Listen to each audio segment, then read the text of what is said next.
नमस्कार बच्चों। आज के इस क्लास में हम लोग बड़ा ही एक विशेष टॉपिक लेकर के मैं यहाँ प्रस्तुत हुआ हूँ। आपके सामने मैंने पहले ही इसे लिख रखा है ताकि आपका समय का बचत हो। तो ये ध्यान रखना है कि ये जो आज का टॉपिक है वो है अपठित गद्यांश, इंग्लिश में जिसे आप अनसीन पैसेज कहते हैं। तो आप देखेंगे तो क्लास 6-7 से ही ये टॉपिक आपका शुरू हो जाता है, क्लास 10-12 तक चला जाता है।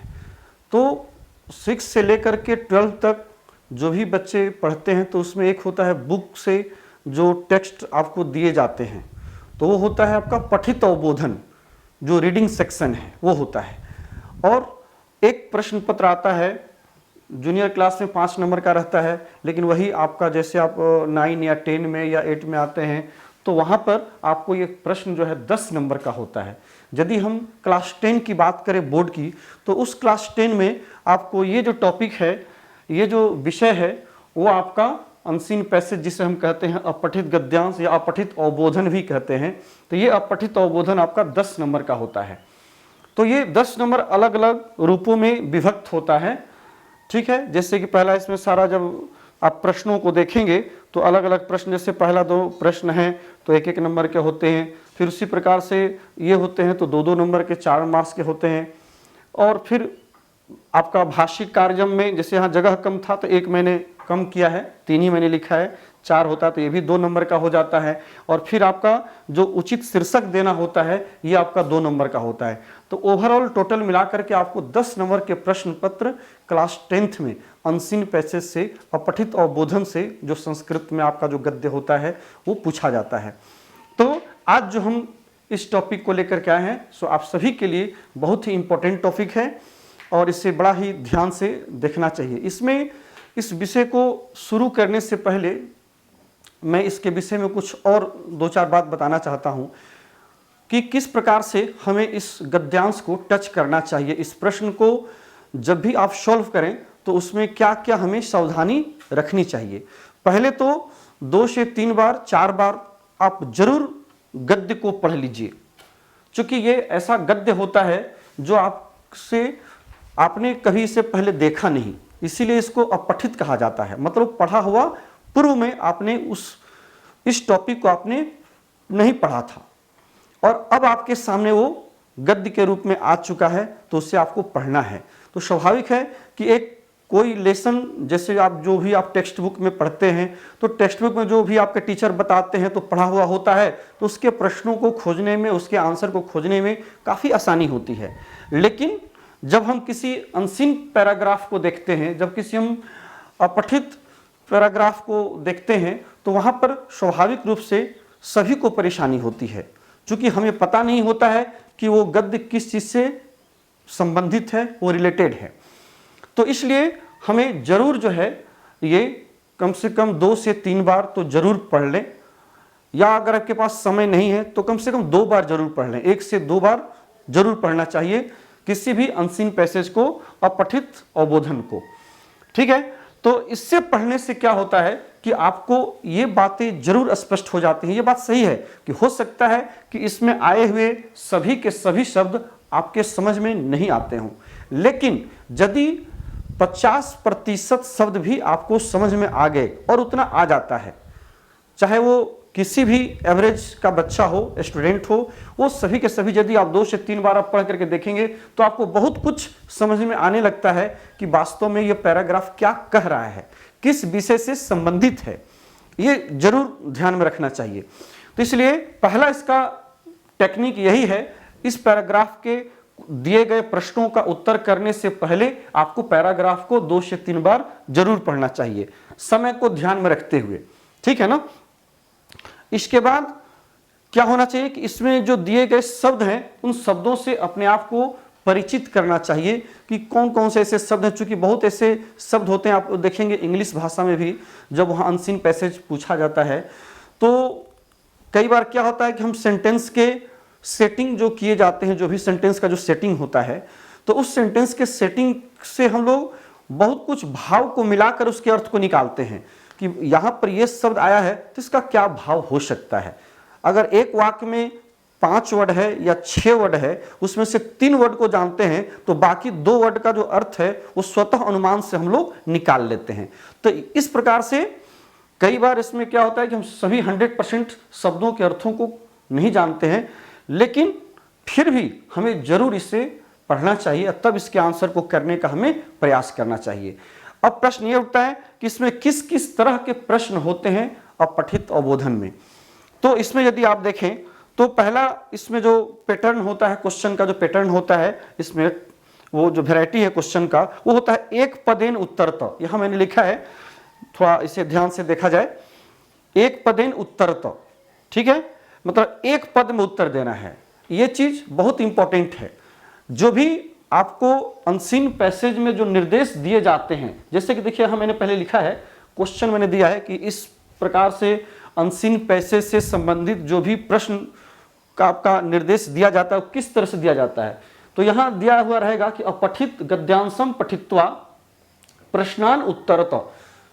इसमें और भी एक वर्ड जोड़ा जा सकता है कि अधोलिखितम, मतलब नीचे लिखे गए अपठित गद्यांश को पठित्वा मतलब पढ़कर, प्रश्नान उत्तरत प्रश्नों को उत्तर करें, मतलब प्रश्नों के उत्तर को आप दें, मतलब जो प्रश्न पूछे गए। तो ये आपको निर्देश दे दिया गया रहता है। इसके बाद आपको पैराग्राफ दे दिया हुआ है। अब इसके बाद आपको क्या करना है कि इस पैराग्राफ को पढ़ करके फिर एक पदेन उत्तरता, इस निर्देश को देखना है। जो भी यहां आपको डायरेक्शन दिया गया है, इसको आपको इसे जरूर अच्छी तरह से फॉलो करना चाहिए। प्रयास यही होना चाहिए कि जो जैसा निर्देश कहा गया है उसी तरह से आप इसके निर्देश को फॉलो करें। यदि आप इस दिए हुए निर्देश को यदि आप फॉलो करते हैं तो पूरा 100% मार्क्स आपको मिलता है। सपोज कीजिए कि यदि यहां पर एक पदेन उत्तरता कहा गया है और आपने इसका आंसर एक वाक्य में दे दिया है, ठीक है ना, एक वाक्य में दे दिया है और कह रहा है एक वर्ड में देने के लिए। एक पदेन का मतलब है एक वर्ड में, ओनली इन सिंगल वर्ड, ठीक है ना, केवल इसमें आपको सिंगल वर्ड में आंसर इसका होना चाहिए, एक पद में।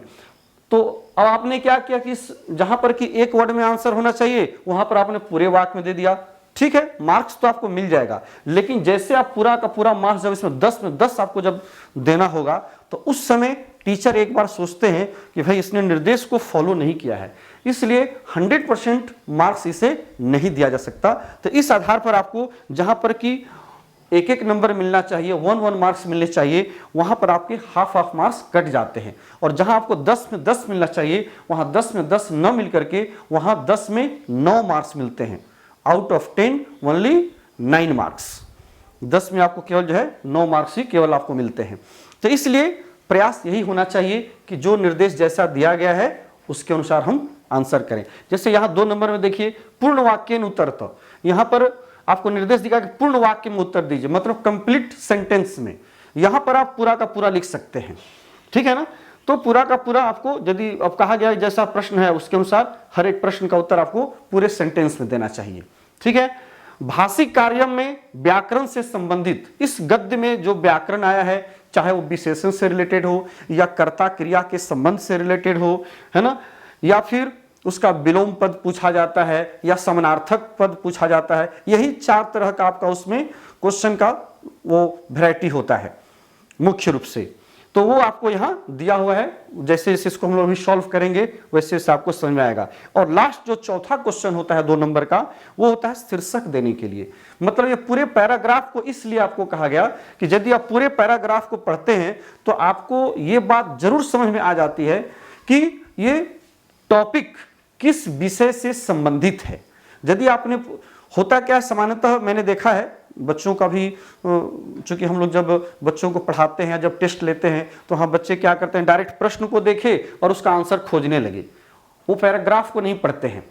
ये गलत तरीका है। पैराग्राफ को जरूर पढ़िए। जब पूरा पैराग्राफ पढ़िएगा तो आपका शीर्षक भी इसमें समझ में आ जाएगा कि ये जो गद्य दिया गया है वो गद्य किस चीज से संबंधित है और वही उसका शीर्षक होता है।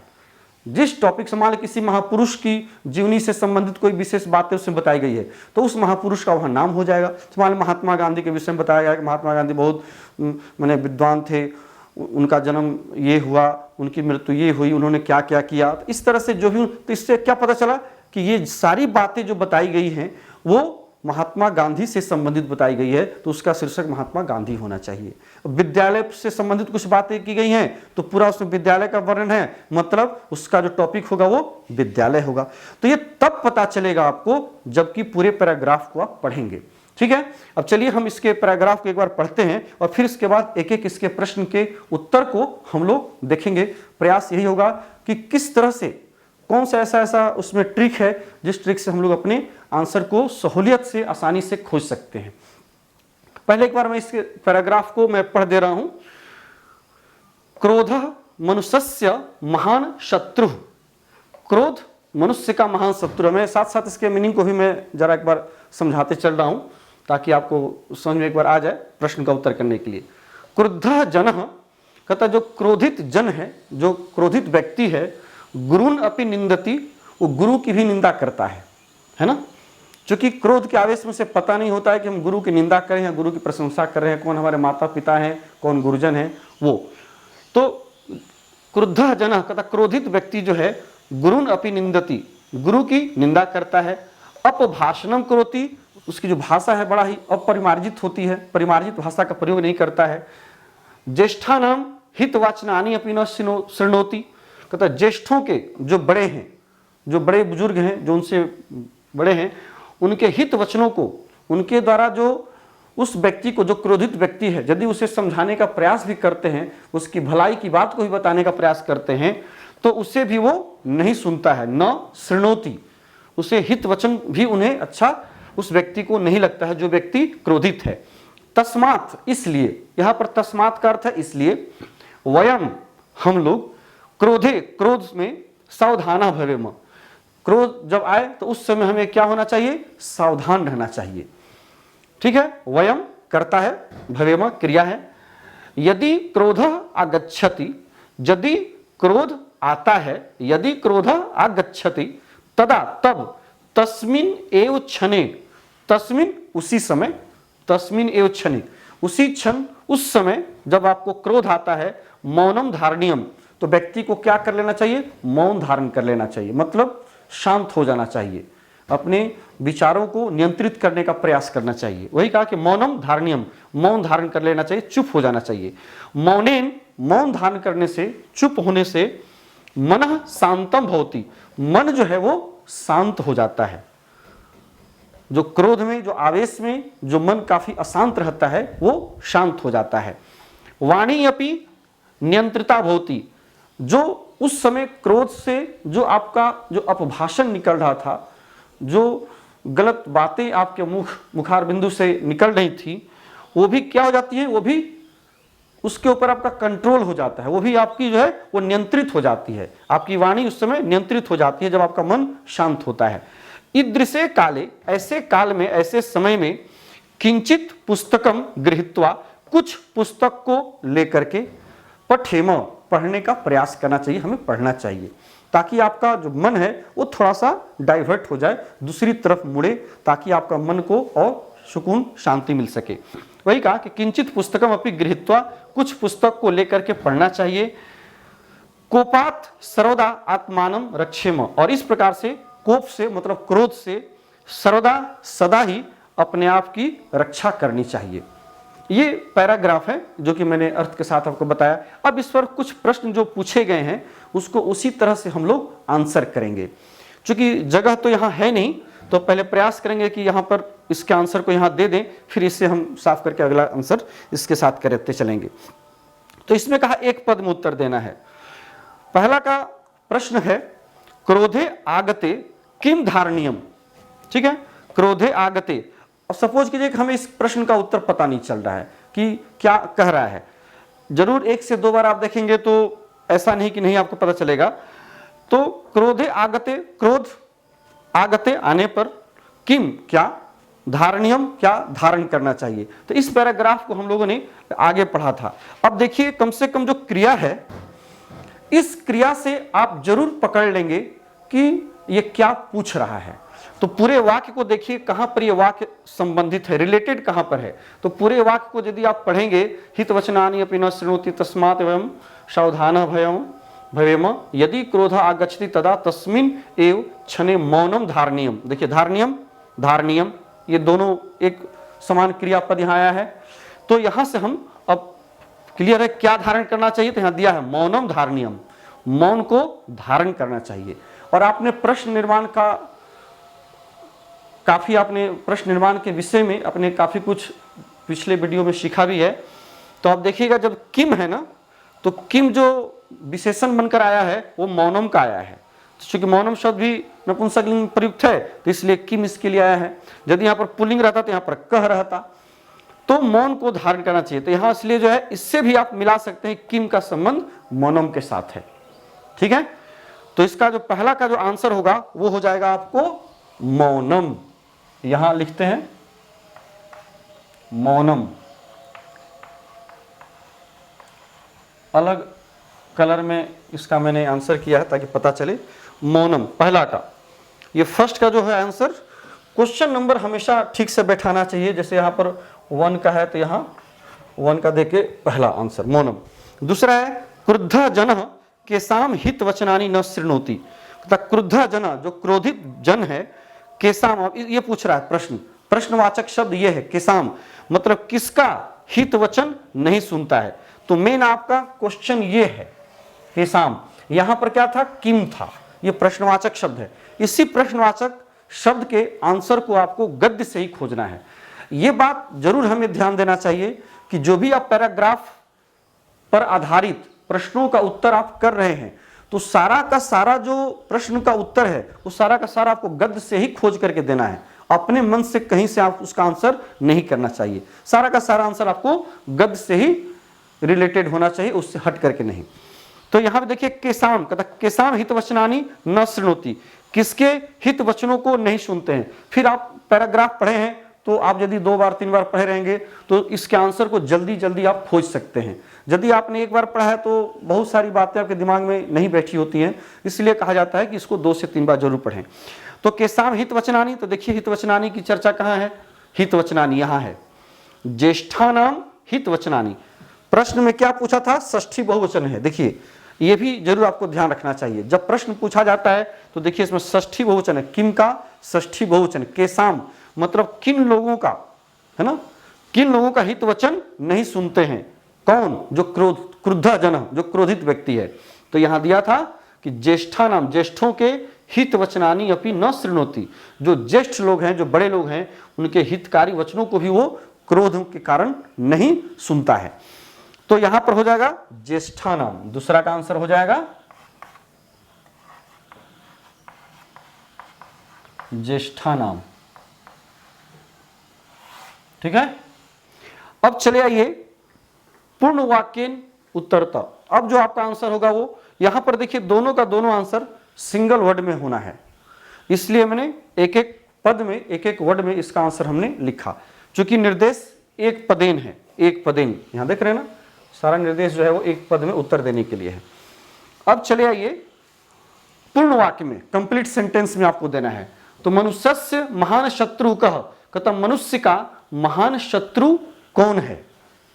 ठीक है ना, ये भी आपको इसी पैराग्राफ में आया हुआ प्रश्न है, इसकी चर्चा यहां की गई है पहले से। बस हमको सिर्फ यही देखना है कि इस प्रश्न का जो रिलेशन है, जो लगाव है, वो पैराग्राफ में कहां से है।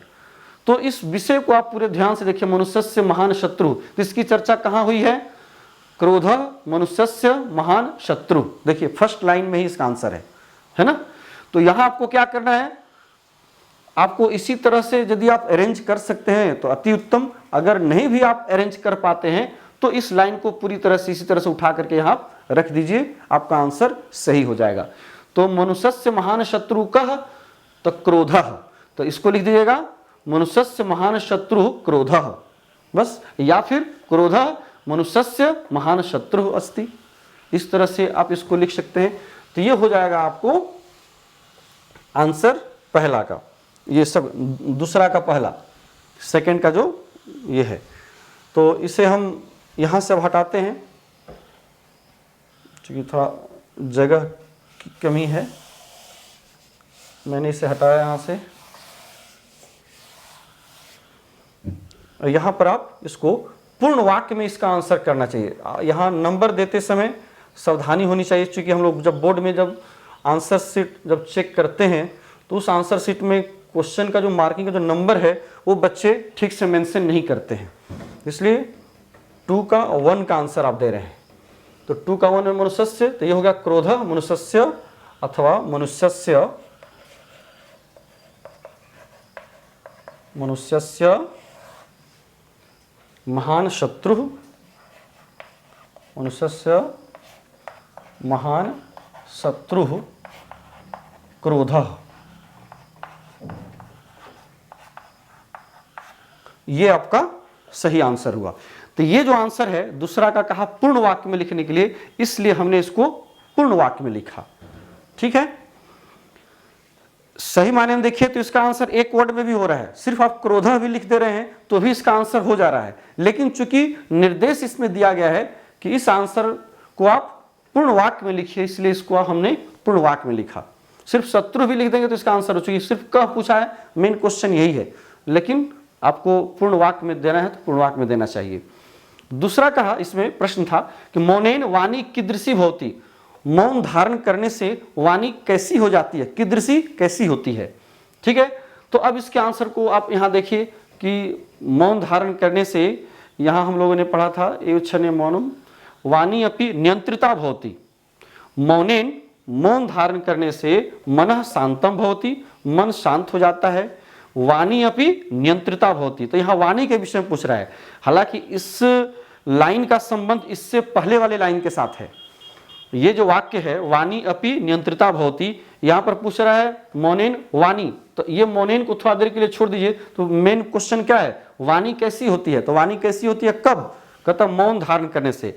तो इससे पहले एक और वाक्य आया है मौनेन मनः शांतम भवति, मौन धारण करने से मन शांत होता है और वाणी भी नियंत्रित होती है। तो हमें मौनेन मन की बात नहीं बतानी है, यहाँ पर मन शांत होता है इसकी चर्चा नहीं है, सिर्फ यहाँ पर चर्चा क्या चीज का है, यहाँ पर चर्चा है सिर्फ वाणी की, कि उस समय क्रोध में जो वाणी की जो स्थिति होती है वो कैसी हो जाती है, जब मौन धारण करने से जब मन शांत होता है तो नियंत्रित होती है। तो आपको सिर्फ लिखना था नियंत्रिता, तो इस वाक्य को आपको लिखना है वाणी अपि नियंत्रिता भवति। दूसरा का वाणी नियंत्रिता, वाणी नियंत्रिता भवति। ठीक है, तो इस प्रकार से आपको ये पूर्ण वाक्य में यहां आप मौनेन भी जोड़ सकते हैं, शुरू में मौनेन वाणी नियंत्रिता भवति, मौन धारण करने से वाणी जो है वो नियंत्रित हो जाती है। यही कारण है कि देखिए यहाँ पर जो प्रश्न पूछा गया है वो कीदृशी कहा पूछा गया है। प्रश्नवाचक आप याद कीजिए, जो आपने पढ़ा था, तो यहाँ पर कीदृशः पुल्लिंग के लिए कैसा, कीदृशी कीदृशम नपुंसक लिंग और कीदृशी स्त्रीलिंग में। तो चूंकि यहाँ पर नियंत्रिता शब्द स्त्रीलिंग है ना, नियंत्रित रहता तो पुल्लिंग होता या नियंत्रितम नपुंसक लिंग होता। तो इससे ही पता चलता है कि ये जो प्रश्न पूछा गया इसका डायरेक्ट संबंध नियंत्रिता के साथ है। ठीक है, तो कैसी होती है, तो नियंत्रित होती है। अब हम चले आ रहे हैं प्रश्न संख्या 3 पर। अब इसमें 3 प्रश्न और हैं। पहला इसमें सामान्यतः भाषिक कार्यम में मतलब भाषा से संबंधित जो कार्य है व्याकरण से, इस भाषा संबंधित जो व्याकरण से संबंधित जो काम है उसी को इस श्रेणी में प्रश्न के रूप में रखा जाता है, पूछा जाता है। तो इसमें पहला देखिए, कहता क्रुद्धः इति कस्य विशेषणम, क्रुद्धः जो शब्द आया है ये किस पद का विशेषण है, प्रश्न ये पूछ रहा है। तो क्रुद्धः, अब यहां आपको देखना है कि क्रुद्ध जो है कस्य विशेषणम, किसका, मतलब कोई ना कोई इसका विशेष्य है। कहने का मतलब है कि क्रुद्ध जो है ये तो विशेषण है, कहा कि क्रुद्ध मतलब क्रुद्ध, इति मतलब ऐसा, मतलब ये जो क्रुद्ध शब्द है इसके साथ इति लगा हुआ है। इति लगाने का मतलब बस यही, सिर्फ इसी के विषय में चर्चा हो रही है। क्रुद्ध इति मतलब यह जो क्रुद्ध शब्द आया है ये कस्य विशेषण, किसका विशेषण है, मतलब किस पद का विशेषण है, कहने का मतलब है। तो ये तो विशेषण है, तो मतलब जो होगा वो विशेष्य होगा, कहने का मतलब है। तो देखिए क्रुद्ध कहां पर है, क्रुद्ध यहां है। क्रुद्ध जनः मतलब जनः जो है विशेष्य है और इसका विशेषण हो गया क्रुद्ध, मतलब क्रुद्ध जनः, कैसा जन, क्रोधित जन। ठीक है, तो यहां पर क्या हो जाएगा, तो क्रुद्ध का इसमें सही आंसर क्या होगा, जनः। तो यहां पर आप लिख दीजिए जनः। यहां पर आप एक वर्ड में भी आंसर दे सकते हैं, कोई दिक्कत नहीं, क्योंकि यहां पर कोई निर्देश नहीं दिया गया है कि आपको एक वर्ड में देना है कि एक वाक्य में देना है, ठीक है ना। तो इसलिए आप यदि आंसर एक वर्ड में बन रहा है, एक पद में बन रहा है, तो आप एक पद में भी आंसर कर सकते हैं। यदि आप चाहते हैं कि नहीं हम पूर्ण वाक्य में लिखना चाहते हैं, तो पूर्ण वाक्य में भी लिख सकते हैं, उसके लिए कोई आपका मार्क्स नहीं काटा जाएगा, ठीक है ना। तो इसके लिए हम लोग सिर्फ अभी फिलहाल एक ही वर्ड में लिखते हैं, आप चाहें तो उसको एक वाक्य में भी लिख सकते हैं। तो इसका जो सही आंसर हो जाएगा वो हो जाएगा जनः, ठीक है, जनः। और जनः के बाद आप चाहें तो ऐसा लिख सकते हैं जनः इत्यस्य, जहां इति दिया गया है तो इसके साथ षष्ठी लगा दीजिए, क्योंकि यहां पर कस्य पूछा है, कहता है कि क्रुद्धः इति कस्य विशेषणम। तो आपका सही आंसर क्या होना चाहिए, जनः इत्यस्य, अथवा जनस्य भी लिख सकते हैं, जनस्य इति, जन का, नहीं तो फिर जनः लिख करके इति दे दीजिए, जनः इति पदस्य विशेषणम, ठीक है। तो दोनों तरह से आप इसको लिख सकते हैं, इसमें कहीं कोई आपको दिक्कत नहीं है। तो जनः इत्यस्य यहां पर आप कर सकते हैं,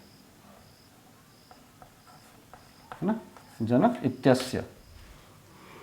अब इसमें दूसरा देखिए, भवेम, मतलब पहला जो क्वेश्चन भाषिक कार्य में होता है वो किस चीज से संबंधित होता है, विशेषण विशेष से संबंधित होता है।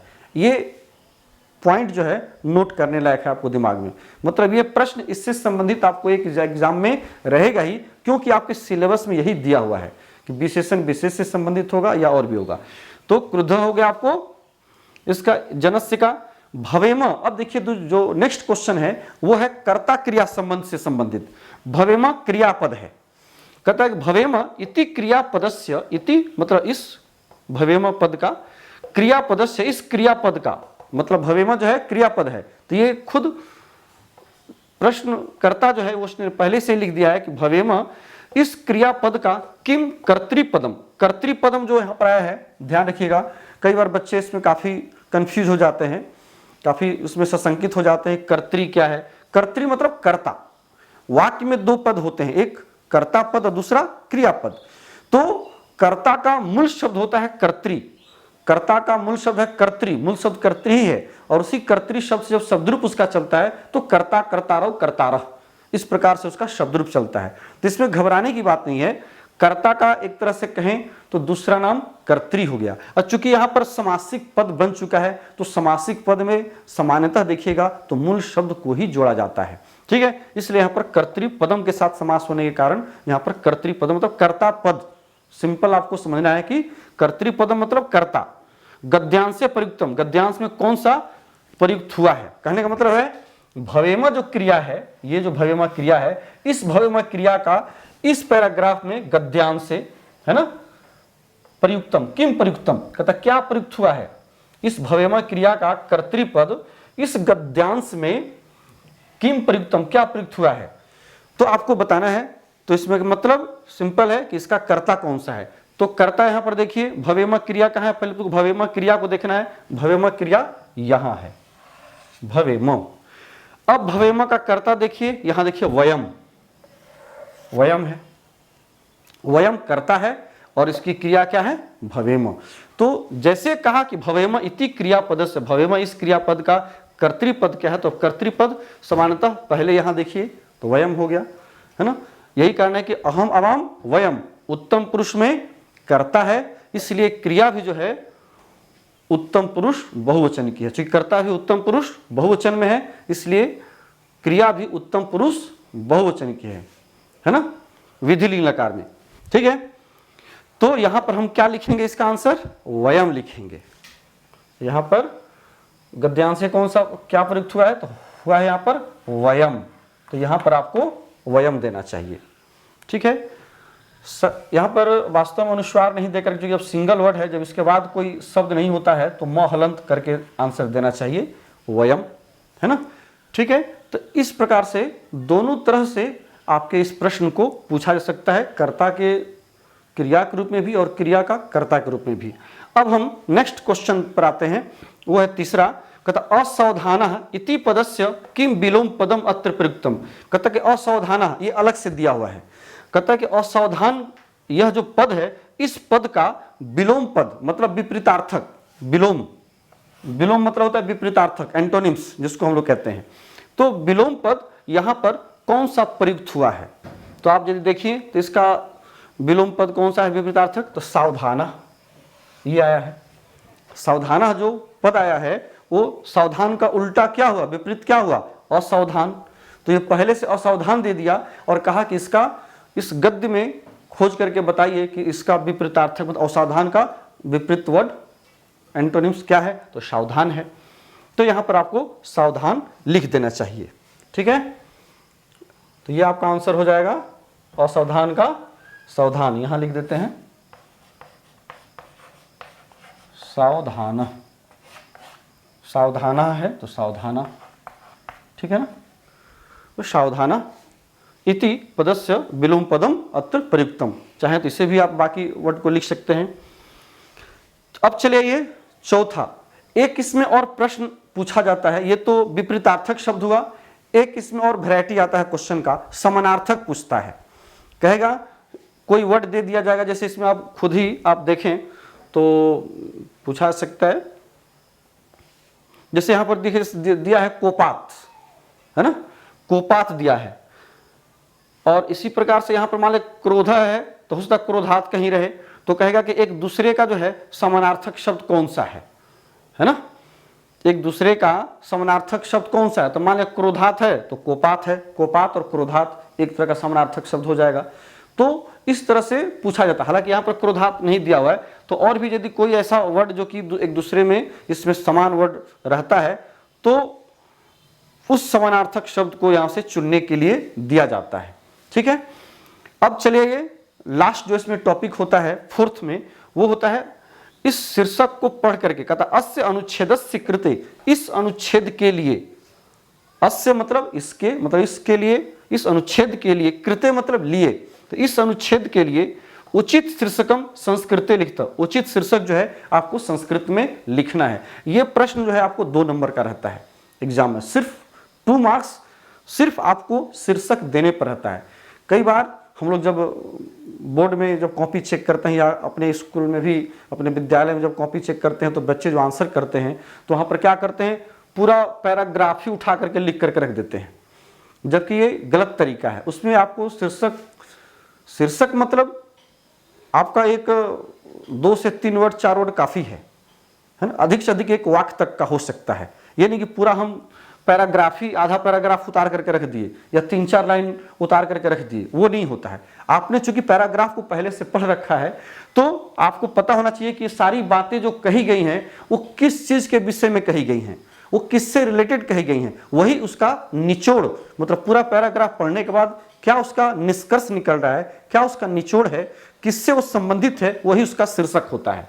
तो यहाँ जो है आप यदि पूरे पैराग्राफ को आप देख लें तो इसका जो मूल बिंदु है, इसका जो मूल जो केंद्र बिंदु है वो किस पर आधारित है? क्रोध पर आधारित है। सारी बातें क्रोध के विषय में कही गई हैं कि वास्तव में अगर क्रोध जो है मनुष्य का सबसे बड़ा शत्रु है। जो क्रोधित व्यक्ति होता है वो अपने गुरु की भी निंदा करता है, अपभाषण करता है, बड़ों के हित वचन को नहीं सुनता है। तो ये सारी बातें जो संबंधित, इतनी सारी जो बातें कही गई लास्ट तक, वो सभी का सभी किससे संबंधित है? क्रोध से संबंधित है। तो मतलब इसका शीर्षक क्या होगा? क्रोध हमें नहीं करना चाहिए, है ना, या क्रोध महान शत्रु। इससे मतलब क्रोध से संबंधित आपको जो उचित वाक्य बन सके, जो उचित शीर्षक बन सके, उसे जरूर बना करके आप लिखें, उसमें आपको मार्क्स मिल जाएंगे। तो इसका यदि आप शीर्षक दें,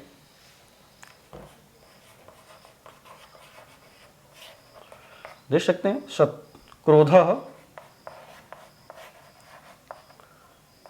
क्रोध मनुष्यस्य महान शत्रु अथवा क्रोध महान शत्रु, इस तरह से आप शीर्षक बना सकते हैं। या महान शत्रु क्रोध, इससे संबंधित जो कुछ भी आप शीर्षक बनाएं, इससे क्रोध से संबंधित कुछ भी होगा तो उसमें पूरे के पूरे अंक आपको 2 में 2 आपको मिल जाते हैं। तो ये आज का हमारा विषय रहा। कैसा लगा इस बात को आप जरूर हमें बताएंगे अपने कमेंट के माध्यम से। ये आपसे मेरा आग्रह है। इसमें यदि किसी प्रकार का और आप चाहते हैं कि हम लोग इसमें कुछ सुधार करके आपको दें और इसमें क्या ऐड कर सकते हैं, क्या जोड़ के आपको बता सकते हैं, वो ज़रूर आप हमें कमेंट के माध्यम से बताइए। और काइंडली सब्सक्राइब करना ना भूलें, इसे लाइक करना ना भूलें और अपने मित्रों में इसे आप अधिक से अधिक शेयर करें ताकि अधिक बच्चों को लाभ मिल सके। चलिए इन्हीं शब्दों के साथ इस क्लास को आज यहीं रोकते हैं, फिर नेक्स्ट दिन नेक्स्ट टॉपिक के साथ उपस्थित रहूँगा। तब तक के लिए हमें आज्ञा दीजिए। बहुत बहुत धन्यवाद।